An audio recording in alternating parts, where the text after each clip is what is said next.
Every day, more than 600 babies are killed by abortion. This number should shock you.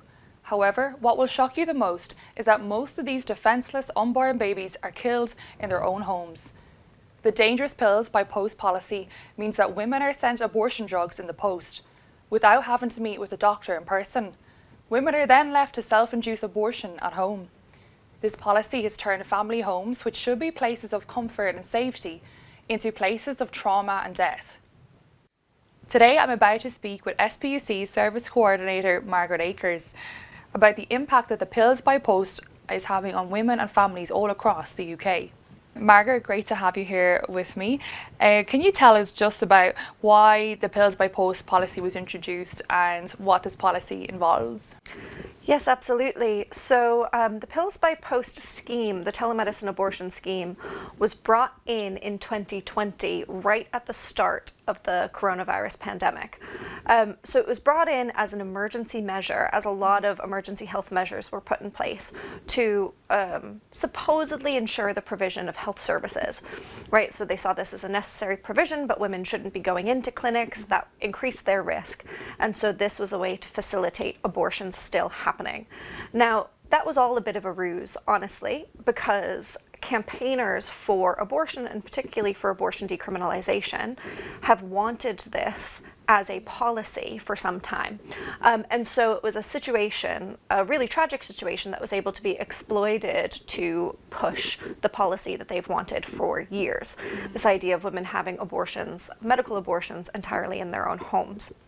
So that came into place in 2020.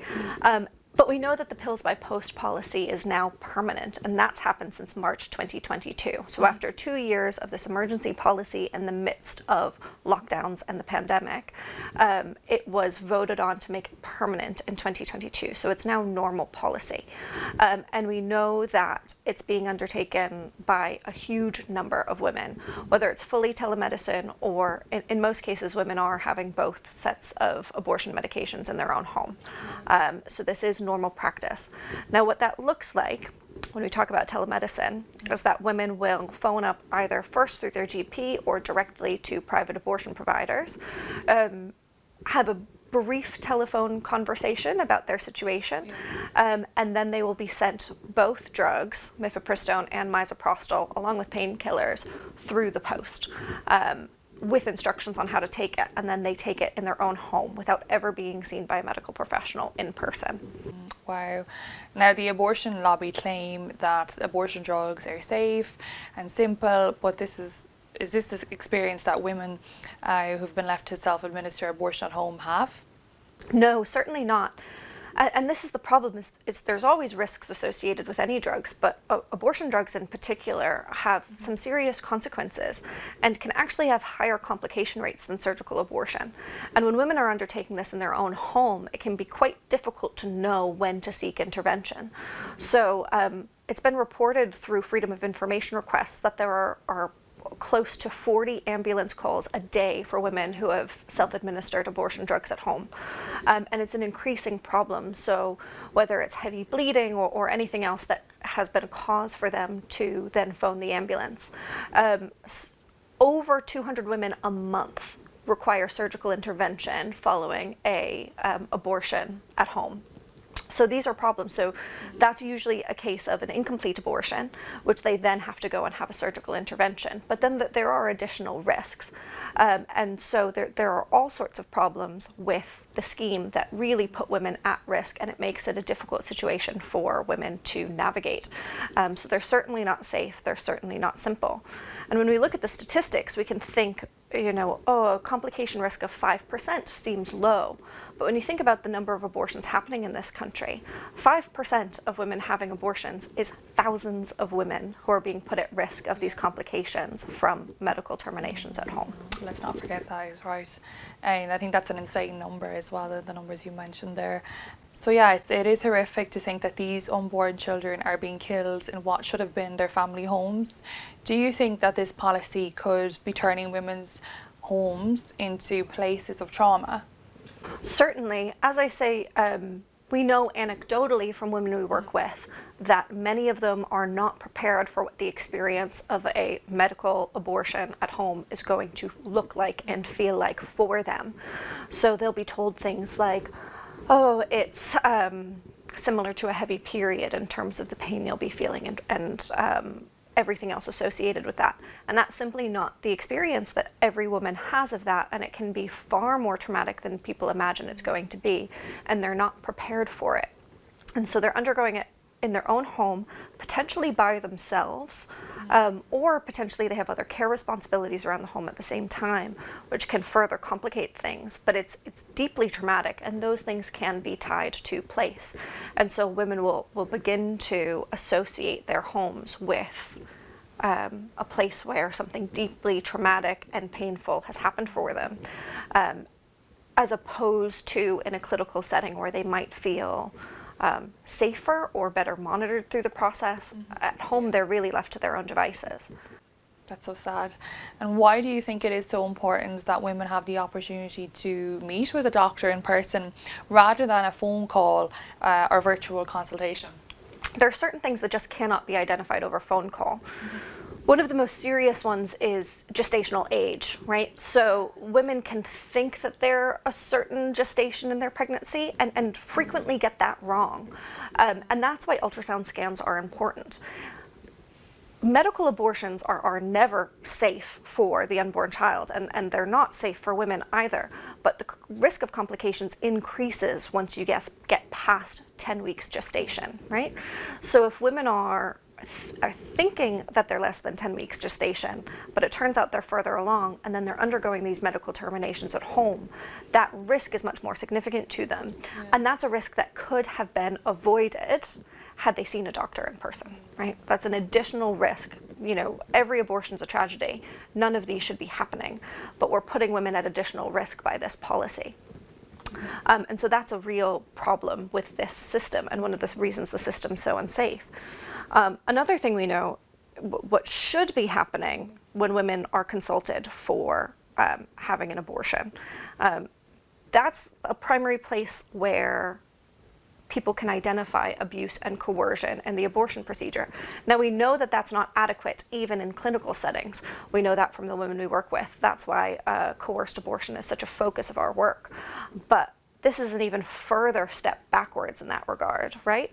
So a woman's abuser who might be coercing her to have an abortion can be in control of every stage of a telemedicine abortion procedure. They can be sitting across the table from her when she makes the phone call. They can be there when the pills get posted through the doorway, and they can be there when she has to take them. So they can be in complete control of the whole process. And a woman doesn't have any opportunity to be seen alone by a clinician to alert them to the fact that she's suffering this abuse. And so it's going to perpetuate these systems of coerced abortion that we know are already happening in our experience. And it makes it much easier for abusers to get away with things like that. And that's one of the primary risks that we can identify. Yeah, people need to really wake up to that risk. Like that is, it's so easy for an abuser to just make his girlfriend or wife, shout at her like down the, to get the pills off the phone. I think people really need to wake up to that. So the abortion lobby say that this policy should only be used during pregnancy at 10 weeks and under. But if a woman cannot meet with a doctor, like we said, how can they be certain that the pregnancy has not preceded its 10th week? They can't be. They simply, at this point, they simply take a woman's word for it. So there's no way to know. So they're taking a woman's word for how far along she is. Now, in some cases, women will genuinely be incorrect. It happens a lot. People misstate pregnancy regularly. So sometimes that happens. But it is also true that some women can lie, and can lie about the gestation of their pregnancy in order to access these pills, or somebody else might be lying on her behalf. And we know that this has happened. We'll talk about some of the cases a bit later on, but when people know that they're past the limit to have them at home, they may mislead clinicians or staff over the phone in order to still access these pills, which puts them at significantly greater risk. It puts the risk to their babies is also significant, as we've seen in some cases. I mean, obviously, the end goal of these abortions is to end the lives of those children, but the additional risk that comes with all of this is significant and not to be ignored. For sure. And would it be correct then to say indefinitely that this policy is failing women? Most certainly. It is done in the name, or it's supposedly done in the name of women's comfort, right? And convenience. So the idea is that women will be comfortable in their own homes. It'll be convenient. They can do it around the rest of their life. But this is incredibly misleading. And really what it does is it cuts costs for providers. Yeah. It means that abortion providers can be a step further back from the trauma that they're inflicting, and are just that bit further removed, and it all gets put on the woman, right? And oftentimes she does not have all the information about the nature of her unborn child, about the nature of the procedure. She doesn't have all this information. She's making this choice in an uninformed way in many situations, often under a great deal of pressure. And abortion providers have washed their hands of the whole thing by having her do it in her own home. And the follow-up care is lacking as well for many of these women. And so it puts women at physical risk, it puts women at emotional risk, and it's a policy that needs to stop. It should have never been put in place in the first place. Exactly. Now, the dangers of the pills by post policy has been thrown into the spotlight recently, specifically due to the role this policy played in the baby Lily tragedy. How was baby Lily's death a consequence of pills by post? So the case of Lily Foster and her mum Carla is a primary example of some of the things that I'm talking about. And it happened in the midst of lockdowns. Carla, Lily's mother, obtained the pills when she knew that she was past the legal limit for abortion. She knew she was past the legal limit. She lied over the phone to BPAS, to an abortion provider, in order that she get sent these pills in the post. And it can be very difficult to talk about what that experience would have been like for Carla. But Carla would have taken these pills. You know, she was nearly full term. She was between 32 and 34 weeks pregnant. And that would have been a physically traumatic experience, which she was likely not prepared for. So she had to undergo this in her own home at great personal risk. She could have lost her life over it. Baby Lily, her daughter, did lose her life over it, and she found it to be traumatic. The court records show that for Carla, this was a deeply traumatic experience, to the extent that she named her daughter Lily after the fact. Now, the abortion that Carla Foster had, although she obtained the pills through a legitimate process, right, because she lied to get them, it was an illegal abortion. That was not within the realms of the 67 Act. So she was past the legal limit for abortion. It should have never happened. But BPAS didn't have the proper safeguards in place to protect her from that. And so she was charged and sentenced for having had an illegal abortion. Now, she won't serve any time. She appealed, and she won't serve any time in prison for that. But it was an illegal act ultimately. But the telemedicine abortion process facilitated and actually put Carla at risk of breaking the law, which she did. And we know she's not the only one. There are many cases that are being investigated. At the time of Carla Foster's case, I believe there were 8, but I think it's now up to 11 cases of women who have had abortions past the 24-week limit, having been facilitated by the telemedicine abortion scheme. And then you have groups like BPAS actively campaigning for the extension of these things, despite the fact that they're the ones that have exposed women to the risk of criminality. And it's a real problem in the system, because not only are these babies losing their lives, are their mothers being put at great risk, but also the mothers are being put at risk of being sent to prison. Because there aren't the safeguards in place to stop them from doing that. And that's a real problem too. Essentially, these abortion providers are making it easy for desperate people to break the law. So the abortion lobby has used baby Lily's death to call for abortion decriminalization, but SPUC has been very clear that abortion decriminalization will not help vulnerable women. What are the dangers of decriminalizing abortion? Well, similar to what I just spoke about with the case of Carla Foster and her daughter Lily, the fact that BPAS's own policy and lack of safeguards facilitated a woman breaking the law, and on the back of that case, they are campaigning to now remove it from the criminal law, is deeply problematic, right? So they were the ones who exposed this woman to risk, and now they're the ones campaigning for a change in the law, which put her at significant health risk, which is a real problem. And I think they think we won't notice the problems with their own messaging on this one. Yes, but it is it's hard to get around. And before telemedicine abortion, only 3 women had ever been charged for having an illegal abortion in the UK. So 3 women had been charged in England, and they were pretty extreme cases. Most of them involved women obtaining illegal abortion drugs online and whatever else.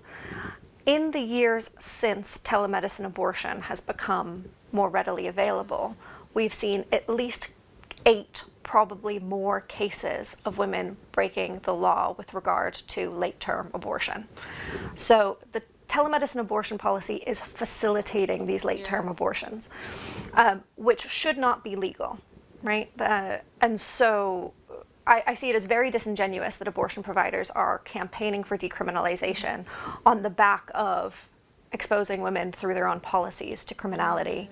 And really, I think the way to protect these women from potential jail sentences and also from risk to their own lives is by maintaining abortion within the criminal law, because that's an important protection for them and for their babies.